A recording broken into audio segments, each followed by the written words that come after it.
Hey there, this is CJ Miller. I'm in my kitchen in my apartment in downtown Shreveport across the Red River from beautiful Bossier City, Louisiana. I always want to preface with an invitation for you to stop in and check us out on your travels. We'd love to have you come check us out. Anyway, so it started out being uh, two-thirds of an omelet left over from my lunch, which is stuffed with pulled pork and various cheeses, So what I'm going to do is cut a little bit off because it's after midnight now. So that was my lunch. Having a third of this omelet was my lunch, and then throughout the day, as I needed to snack, I just grabbed like a handful of the unsalted mixed nuts or whatever. I just kind of keep them close by whenever I'm ketoing, and when I feel like I just need a snack, I grab it. But that was pretty much it.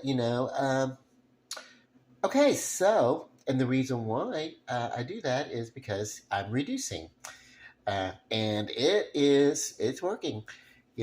Okay, so what I'm going to do is heat up a little of this. It's after midnight. My calorie and carb count, they start over at midnight. And hey, I'm getting after it. I did go for a walk, I will say. I came home from a meeting. I go to meetings pretty frequently when I can, and then so came home from the meeting. It was about 9:30 ish or whatever. So I took a walk downtown, killed about an hour, uh, give or take. Yeah, and then there was like, okay, well, I will just like entertain myself. I did a little bit of tidying up, and then before I knew it, it was time to eat again. So let me make this meal, and then we'll get after it. Hang on. Oh, I'm having this. I'm not just having this. I'm gonna have because this is pork, but I want to really focus on the protein content, which eggs, protein and stuff like that too. But I really just want to like hyper focus the day. So what I'm gonna do is I'm gonna have a pork chop. Basically, it's a they called it that at the market that I bought it, but it's basically I bought it at a farmer's market, but it's basically what we would call a country rib, uh, a pork country rib. But yeah, let's check it out. Oh, when I had it, I had them marinating in the green herb. Remember, I made the video. I don't know if you saw it or not. If you scroll through my videos, you'll see it. Where I kind of got obsessed with kind of cleaning out some of my herbs, and I put them into a green poultice for green herb sauces and stuff that I can use for various things. So yeah, so that's going to be the marinade and for the uh, um, pork chops, and basically I just put it in a non-stick pan straight out of that marinade, and nothing else was required other than like giving it a good browning on either side. So let's check it out. Hang on. So as that's warming up in the microwave, and I'm just gonna do it maybe like 10 seconds, 5, 10 seconds at a time because eggs, you know, until it gets to a melty spot on the inside of the omelet. I have got this sealed, and it's gonna go back into the fridge. And this is perfectly fine for short term. In the fridge or whatever. I wouldn't if I'm gonna like leave this omelet for a few days. I would definitely want to put it in a more sealed container. But this, it's yeah, that's fine for what I'm going to be doing. Because this will be by the time I get around to this is kind of my breakfasty kind of thing. By the time I get around to having a meal for lunch and I finish this off with what I'm going to have for lunch, then it's going to be fun. So cool. As you can see, my slice of omelet is about the same size as the pork, but it's also stuffed with pork. So I'm going to get a variation of flavor. Now, this pork, even though I did do it in a skillet, uh, and I got the Maillard caramelization that's going on with it. What happens? Even though I kind of drip drained it before I put it on this plate, even warming it up, it rendered some more juice. It's a very juicy chop. So uh, what I did was I just kind of like I kind of like tilted the plate and let it ring around the plate. Uh, And then, uh, cool. For a nice little effect, and then I put just some green herb on it for garnish. And then I'm gonna go eat with it. And the reason why I did it this way is I felt like it would be neater than actually just leaving it as a runny glob of juice. Plus, I made a pattern with it, but it's too flavorful. These juices that are rendered from this basically uh, olive oil and uh, balsamic vinaigrette in green herbs with some other things added in or whatever. But it's too flavorful to give up any of it, you know. So I didn't want to do that. That's why I didn't like replate it or anything like that. This would work, you know. Um, Whatever, you know. It's gonna work for me. um, If you wanted to, you could thicken these juices up in the pan, by the way, with a little bit of cornstarch. If you were low on cornstarch, you could use just a touch of baking soda or baking powder, even. But yeah, I would go baking powder instead of baking soda. Never mind that I said baking soda. Baking powder is basically cornstarch with baking soda in it. So you could use cornstarch or baking powder. Never mind the baking soda. Don't use straight baking soda.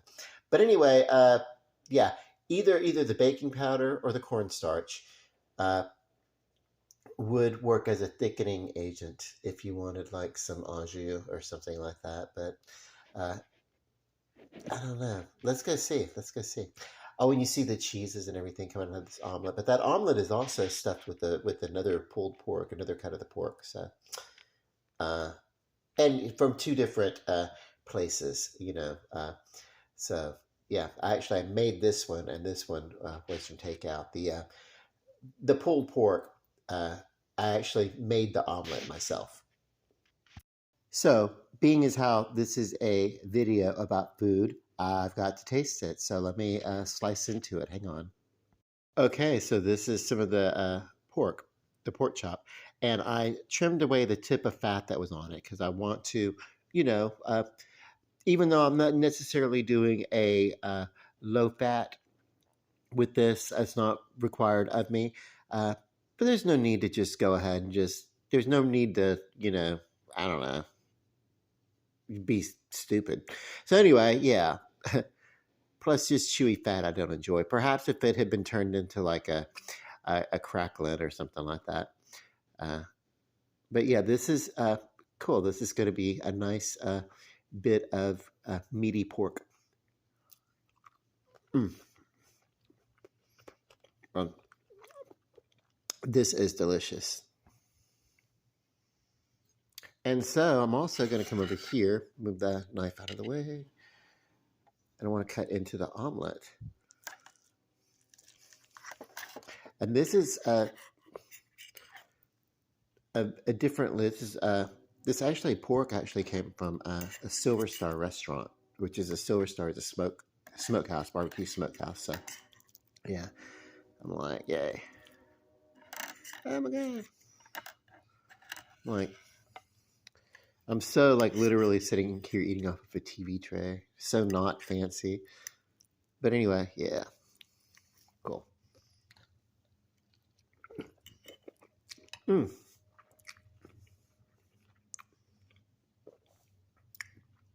Very, very delicious. And look at the inside of this. One of the reasons why I wanted to do this, because I did a video of an overstuffed omelet the other day, and I really, because that omelet was so stuffed and so heavy, I actually let it go a little longer than necessary so I could get the support of a membrane or skin around the outside of the omelet as it folded, and it kind of looked a little dark. And you know, you'll see it. But I felt like if maybe if I posted it, I think I did. But I felt like maybe that would be a little bit off-putting, and I wanted to kind of show off my omelet skills. So uh, I was like, but then I remember, let me just show the omelet. But I didn't. I didn't get the inclination to do that until after I'd already cut off of some of the omelet. But, mm. If I owned a restaurant, I would probably specialize in omelets for two, dinner style omelets for two. You could do all sorts of things. Put mushroom caps in here, little onions, spinach, kale, or you know, little grape tomatoes or something like that that have been seared or whatever. When you're not dieting, you could be a lot flexible. You could be pretty flexible with an omelet, and I would specialize in a dinner omelet for two. You know, uh, I'd have other things on the menu, but yeah. Okay, so I'm gonna have a little bit more of this pork. Hang on. So one thing, you want the pork to get well done.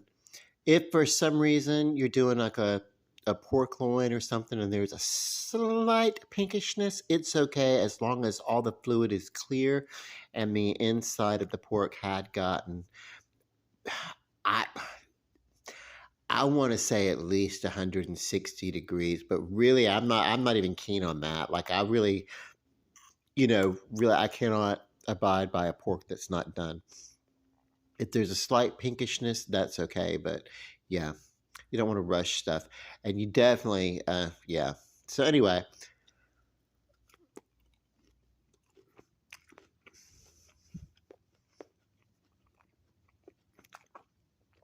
this is very delicious. The herbs on the outside, I did this in a pan, that the green herb, it adds kind of a really grounded flavor.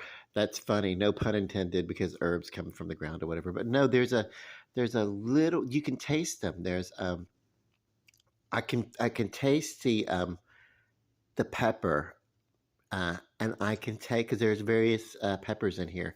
I can taste the undercurrent of an onion. Also, I can taste, because these were purple onions blended up. And even as I talk about it, coming through my mind is, um, when I mention it, then all of a sudden I feel it on my tongue. So if I talk about the garlic, then okay, here comes the garlic. All these flavors, and the different notes, I can feel them on my palate, and that's great. The something like this, a good blended herb that I've turned into a marinade, if it goes for a few days to mingle together, all the better, because all the flavors kind of support each other even more, and they're not overlapping. So, uh, yeah, I'm thrilled with that. I feel like, what's her name? Violet Beauregard from the Willy Wonka and the Chocolate Factory, when she's eating the bubble gum and she starts talking about all the different flavors that are coming to her. It's kind of like that, except it's not bubble gum. It's pork. Hang on. I intentionally cut a bigger piece to kind of showcase this. This does have a little bit of fat on it.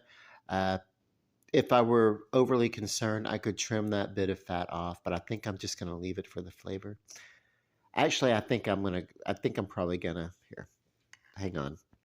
Okay, fine. You see, I really wanted to eat that bit of excess fat for the extra flavor, but you know what? I'll do good, and I will reduce and trim where I can also. So anyway, uh, that's cool. But yeah. So anyway, yeah, I just wanted to talk about, yeah, I wanted to talk about these things because I feel like, diet, and also staying in motion, even if you can't do vigorous exercise, just kind of staying in motion. I think it burns calories. If you can't do sit ups, then if you just stay in motion when you can. I think staying in motion uh, burns calories, certainly a lot more than sitting in one spot and then breathing. So when you can, stay in motion. Um, if you have to, do it gently. And then, of course, always, if you have concerns, you let your doctor, let you know what your level of activity should be. But yeah, staying in motion, I'm determined, is the key to. It was for me, of getting healthier, and paired with the better diet. This is a lot of cheese. So the cheese, is not heart healthy, but everything else could pass for heart healthy since I'm trimming away all the fat. But God, I really would love to eat that. Oh, it's all right. Okay. I love you guys. Peace. Um, bon appetit. Love and light. Good night.